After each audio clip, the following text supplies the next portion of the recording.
ఓం శ్రీమాత్రే నమః. ఛానల్లోకి స్వాగతం అండి. ఆగస్టు 19వ తారీఖు పౌర్ణమి సోమవారంతో కలిసి వచ్చింది. ఇది చాలా శక్తివంతమైన పౌర్ణమి అని, సోమవారంతో కలిసి రావడం చాలా విశేషమని పండితులు చెప్తున్నారు. అయితే ఇంతటి శక్తివంతమైన రోజున సింహరాశి వారు ఆవు కనిపిస్తే ఇది ఒక్కటి తినిపించండి చాలు, అదృష్ట లక్ష్మి మీ ఇంట తిష్ట వేస్తుంది అనుకున్న మీకున్న ఆర్థిక సమస్యలన్నీ తొలగిపోతాయి. మీ ఇంట ధనధాన్యాలు అభివృద్ధి చెందుతాయి. సిరి సంపదలకు జీవితంలో లోటు ఉండదు. అయితే ఈ రాశి వారు పౌర్ణమి రోజున ఆవు కనిపిస్తే ఏమి తినిపించాలి, అలాగే ఈ పౌర్ణమి యొక్క ప్రత్యేకత ఏమిటి, ముఖ్యంగా ఈ రోజున గోపూజ చేయడం ద్వారా వీరి జీవితంలో ఎటువంటి ఫలితాలని పొందుతారు అనే విషయాల గురించి ఈ వీడియోలో వివరంగా తెలుసుకుందాం.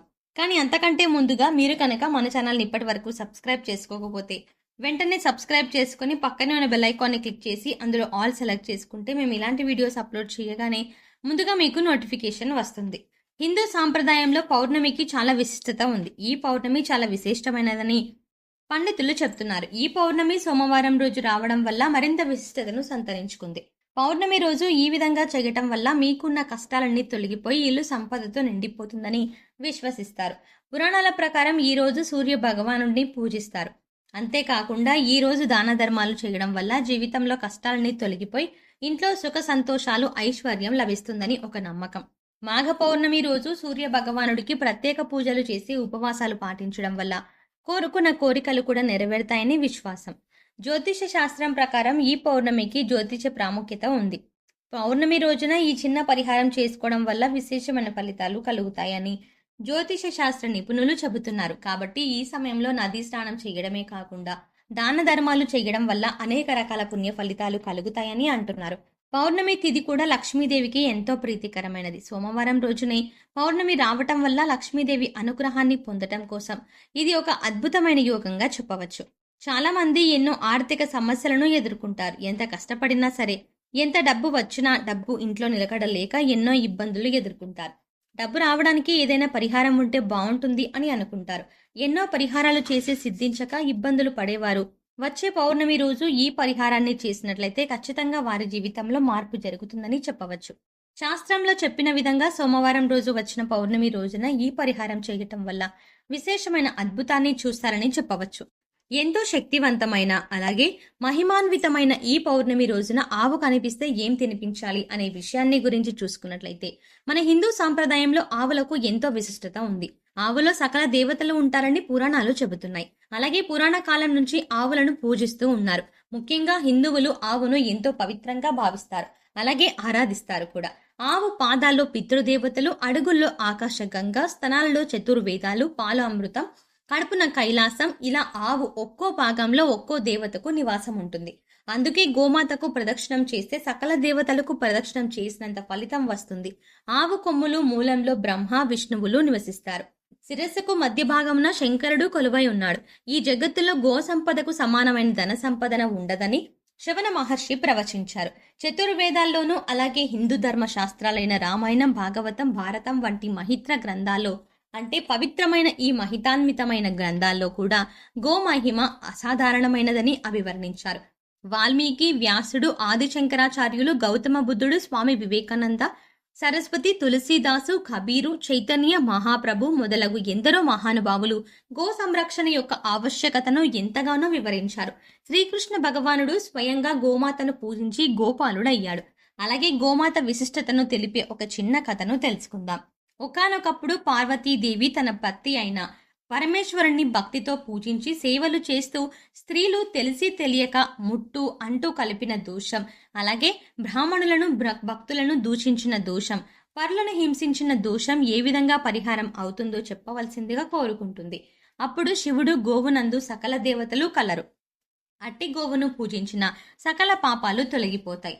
గోవునందు సమస్త పర్వతాలు, మారుతి కూడా కలరు. నోరు లోకేశ్వరం, నాలుక 4 వేదాలు, దంతాలు గణపతి, ముక్కున శివుడు, ముఖమున జ్యేష్ఠాదేవి, కళ్ళల్లో సూర్యచంద్రుడు, చెవులలో శంకు చక్రాలు, కొమ్ములలో యమయింద్రులు ఉన్నారు. కంఠమున విష్ణువు, భుజమున సరస్వతి, రొమ్మున నవగ్రహాలు, గంగడోలున కాశీప్రయాగ నదులు, ఊపరమున బ్రహ్మదేవుడు ఉండును. కాబట్టి అటువంటి గోవును పూజిస్తే సకల దేవతలు తొలగిపోతాయని ఆ పరమేశ్వరుడు పార్వతీదేవికి వివరించును. అటువంటి గోవు ఎవరికన్నా అంటే ఎవరి ఇంటి ముందున్నా వచ్చి నిలబడింది అంటే ఆ ఇంట శుభగడియలు ప్రారంభమవుతున్నాయని అర్థం. అలాగే సకల దేవతల యొక్క ఆశీస్సులు మీ సొంతం కాబోతున్నాయని, జీవితంలో శుభవార్తలను వింటారని, సాక్షాత్తు లక్ష్మీ స్వరూపమైన ఆ గోమాత మీ ఇంటి ముందు వచ్చి నిలబడుతుంది. ఇలా గోమాత కనిపించినప్పుడు మనస్ఫూర్తిగా నమస్కారం చేసుకోండి. సకల దేవతల యొక్క ఆశీస్సులని పొందుతారు. అయితే ఎంతో ప్రత్యేకమైన ఈ రోజున ఆవుకి ఇది తినిపించడం అనేది, ముఖ్యంగా ఇది తినిపించడం ద్వారా సంతానం అనుకున్న రంగాల్లో విశేషమైన విజయాన్ని సాధిస్తారు. అలాగే సంతానం ఆరోగ్య, ఐశ్వర్యం, అదృష్టం కలిగి సంతోషంగా ఉంటారు.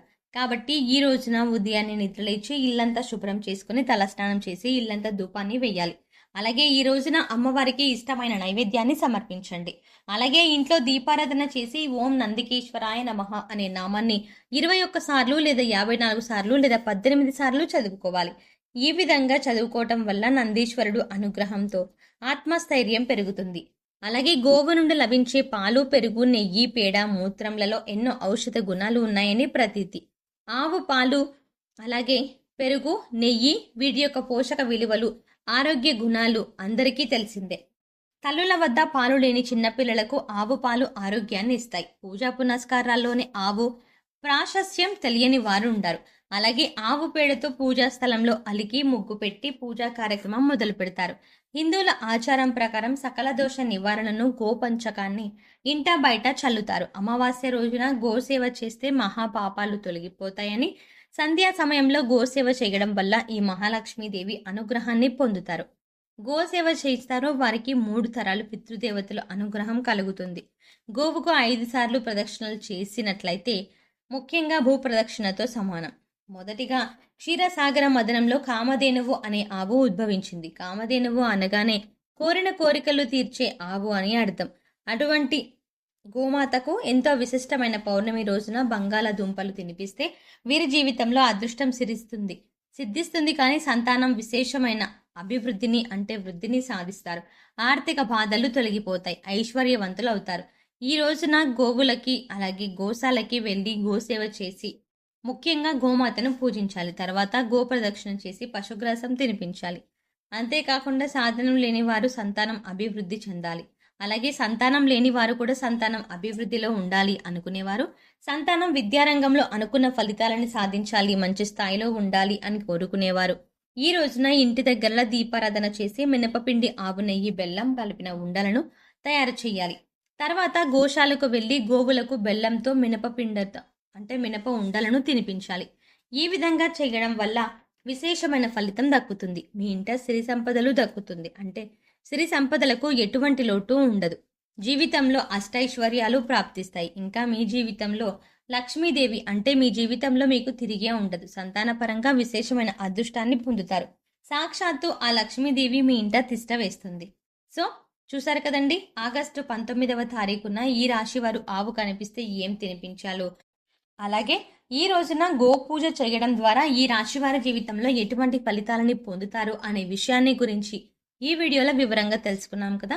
ఈ వీడియో మీకు నచ్చినట్టయితే లైక్ చేయండి. మీ ఫ్రెండ్స్ అండ్ ఫ్యామిలీ మెంబర్స్లో సింహరాశి వారితో ఈ వీడియోని షేర్ చేసుకోవడం మాత్రం మర్చిపోకండి. ఇప్పటి వరకు మీరు కనుక మన ఛానల్ని సబ్స్క్రైబ్ చేసుకోకపోతే వెంటనే సబ్స్క్రైబ్ చేసుకొని పక్కనే ఉన్న బెల్ ఐకాన్ నొక్కి ఆల్ సెలెక్ట్ చేసుకుంటే మేము ఇలాంటి వీడియోస్ అప్లోడ్ చేయగానే ముందుగా మీకు నోటిఫికేషన్ వస్తుంది.